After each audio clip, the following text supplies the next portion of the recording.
Monday Night Raw took place in Cleveland, Ohio tonight, and they show highlights of The Fiend and Seth Rollins to start the show. And then Ric Flair makes his way to the ring.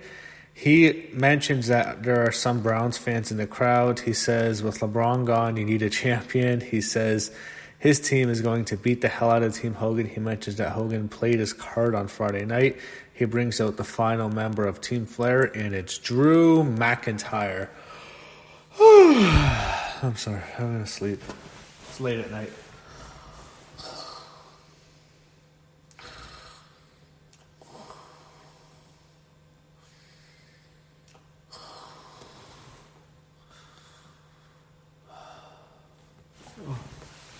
I apologize for that. Sorry, it's Drew McIntyre on TV. Wow, it's late at night. It's Drew McIntyre. Okay. Oh my God, I almost fall asleep. Oh God, okay. So, oh man, McIntyre has a match. I'm about to fall asleep now. He wrestles Ricochet. I'm exhausted. Drew McIntyre's on my TV.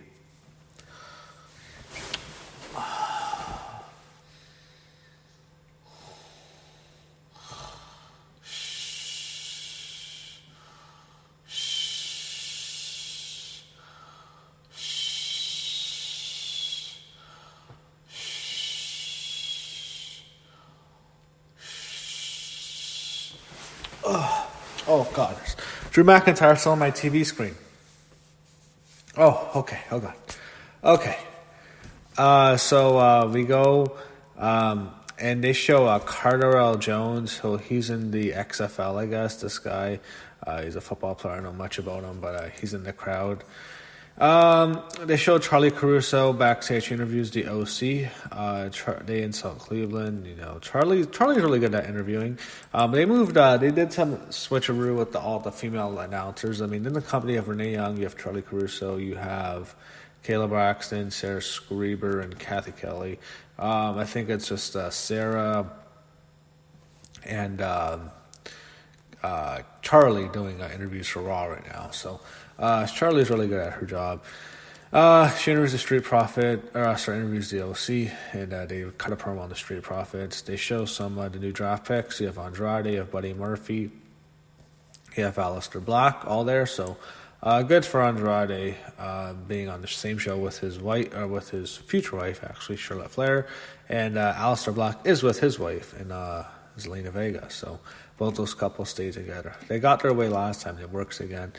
So they had Black cut a promo. He had him face Jason Reynolds. He crushes this jobber. Nothing much there. They show Russo walking in the back. Who cares? You come in, raise a promo. No one cares. The whole Jerry Lawler stuff. I don't want to talk about that. Just the whole Rusev Lashley stuff. I'm just gonna skip that. I'm just not gonna mention this anymore. I don't care about this segment at all. So they show Andrade and Zelina Vega, and Zelina, as usual, she just looks insane. But tonight, Jesus, her outfit was great. And they cut a promo, and Zelina is good to hear. She hypes up Andrade for his match against Sin Cara. And, you know, Sin Cara, it's surprising he's still with the company. I mean, he's not Sin Cara who debuted in 2012 or something. He's not the guy who was Mystico from AAA, who came to the WWE. He was released years ago, but this guy is Hunico. From what I remember, Hunico and Camacho, they'd be, you know, they were kind of those guys who would come out on the bicycle or whatever. So it's him. He's still at the company. They gave Andrade a win here.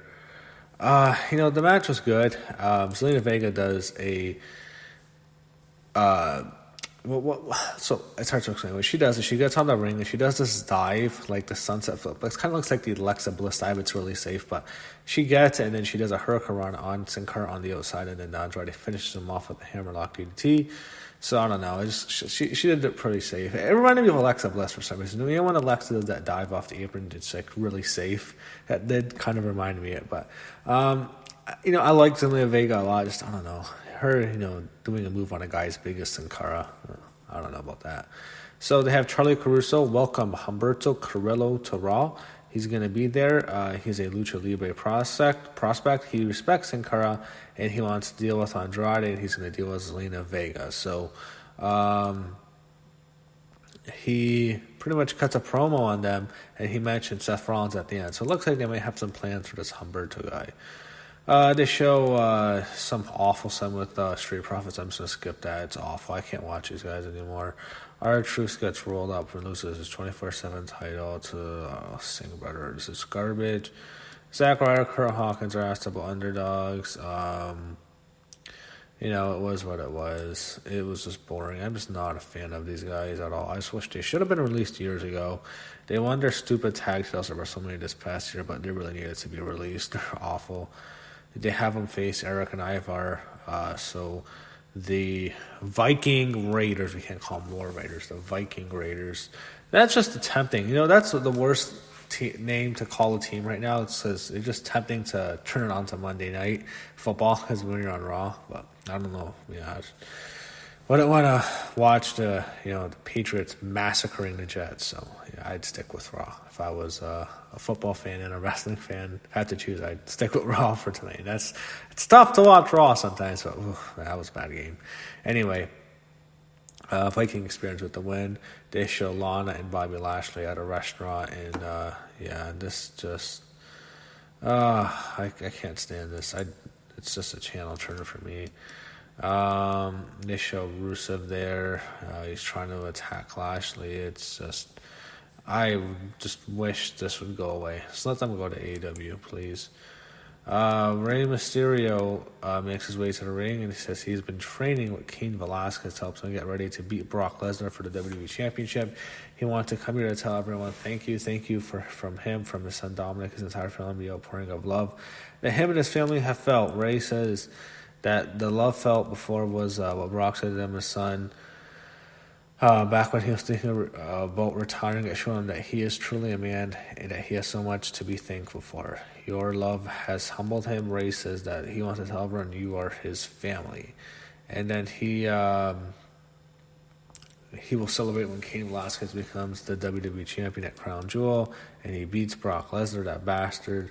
Paul Heyman comes out, and Rey leaves the ring, basically, and they have Paul cut a promo. He admits, the beating Cain gave Brock 9 years ago at UFC, what was it, 121, if I'm not mistaken, that was the card.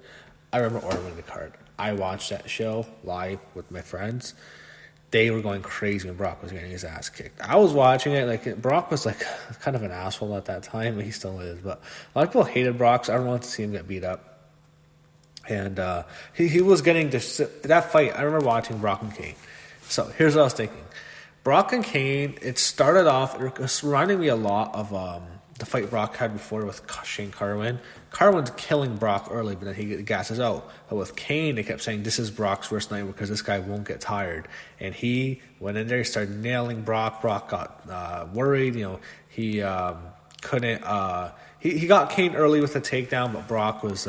he was running from Cain. Cain was just nailing him with shots. He took him down. He just blooded him up, gave him one of the worst cuts you'll see in your life under his eye, and the scar leaves there, destroys him, and they're really hyping it up. And, Brock wants revenge on Cain, and we'll see, what they do on Saudi Arabia. My gut tells me no contest. I think that's the best way to go. You can't beat... Okay, here's the thing. I wouldn't put the belt on Cain Velasquez. If you put the belt on Cain Velasquez, the fans are going to turn on him. It's the truth. It'll happen. The fans are going to turn on Cain Velasquez. You don't like hearing that? Well, it's going to happen. They will turn on him. Now, you have Brock win. You're going to beat Cain Velasquez in this first match. That is ridiculous. That is stupid. The best way to go is Brock and Cain have a brawl, no contest, sets up a bigger rematch from the next pay-per-view. That's how you do it. Anyway, they had Shelton Benjamin come out during this. He enters the ring and tells Rey, he rips into Rey. Him and Brock are, they're friends. I think they were roommates when, FC, Ohio Valley Wrestling. All of a sudden, Cain Velasquez makes his way to the ring, and Kane destroys Shelton. He hits him with the takedown, and it was one of those things. Like Kane, he has a bad physique. It is what it is. It's not. I mean, there's guys who are worse, but I mean, when you look like he's facing someone like Brock, and even though he destroyed Brock in a real fight, just the physique difference it's very noticeable. Just to say that. They show Seth Rollins interviewed by Charlie Caruso. He cuts a promo on the feed, and then he's interrupted by Humberto, and he'll have his first match. Humberto has his first match against Seth Rollins. That's what they set up. Main event, Seth Rollins, Humberto Carrillo. Good matchup here. I enjoyed it. They gave him a lot. Rollins with the victory. He beats Humberto. We'll see if they still want to push him. I think they have a lot invested in this guy. They show the OC backstage. R-Truth, just some shit I don't care about. AJ, so the OC faces the Street Profits and a mystery partner. So here we go. They have the match, and there really isn't any excitement for the match, in my opinion. So OC comes out, and what happens is they don't really have a partner. They have basically a 2-on-3 match. And then finally, Kevin Owens comes out later in the match. He finally makes his big return. He hits a stunner to KO. He's on Raw. Ford with a plancha, and Dawkins hits the big sky and a frog splash. So Street Profits out the win. They'll push them right now. We'll see how long that lasts, but they get the victory here along with Kevin Owens. So that's how Raw ended. Very average show. Just a boring show. Run-of-the-mill show. Just didn't do much for me.